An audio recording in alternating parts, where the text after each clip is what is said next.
Perkenalkan, nama saya Sarah Tulfira dengan NIM 221010220038 dari kelas B Farmasi di Universitas Ubudiyah Indonesia. Nah, tujuan saya membuat video ini untuk memenuhi tugas akhir mata kuliah Biologi Sel Molekuler dengan dosen pembimbing Ibu Priscilla Dina Kalikula MSc. Di sini saya akan menjelaskan mengenai sintesis protein, proses transkripsi dan translasi.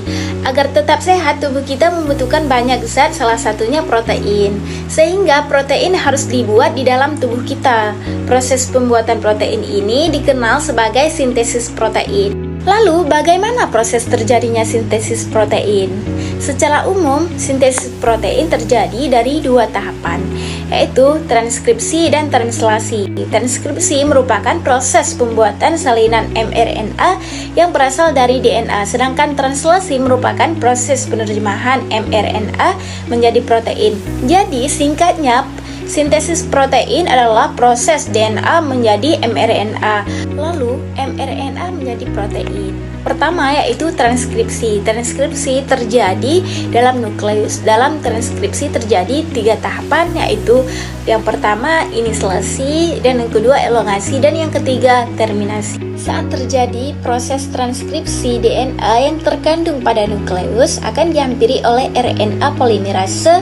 Inisiasi terjadi saat RNA polimerase melekat pada promotor gen. Pada saat itu, RNA polimerase akan membentuk mRNA melalui cetakan DNA template.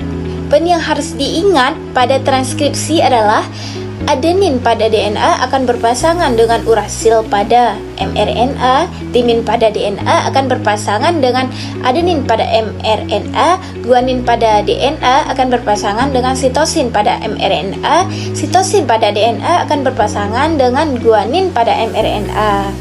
Kemudian, RNA polimerase akan mengarahkan pembacaan dari arah 5 ke arah 3. Proses ini dinamakan sebagai elongasi.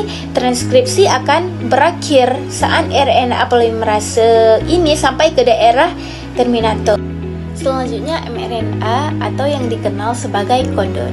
Ini akan meninggalkan nukleus melalui pori-pori nukleus menuju sitoplasma untuk memulai translasi. Di nukleus akan berpindah ke sitoplasma yang merupakan tempat bertemunya ribosom. Hal ini dilakukan untuk melanjutkan tahap translasi. mRNA ini berperan sebagai cetakan untuk pembuatan protein. Sebagaimana kita ketahui, mRNA mengandung urutan 3 jenis nitrogen yang disebut kodon. Sehingga poin yang harus diingat juga dalam translasi paragraf atau aturan memasangkan basa nitrogen. Pada translasi A pada mRNA akan berikatan dengan U pada tRNA. U pada mRNA akan berikatan dengan A pada tRNA. G pada mRNA akan berikatan dengan C pada tRNA. Dan C pada mRNA akan berikatan dengan G pada tRNA.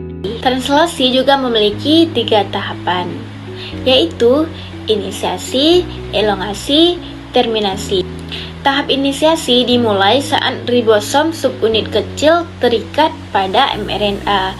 Ribosom subunit kecil bergerak dari arah 5 ke arah 3. Setelah menemukan kodon, AUG, tRNA yang membawa asam amino, metionin, dan antikodon, UAC akan melekat pada mRNA.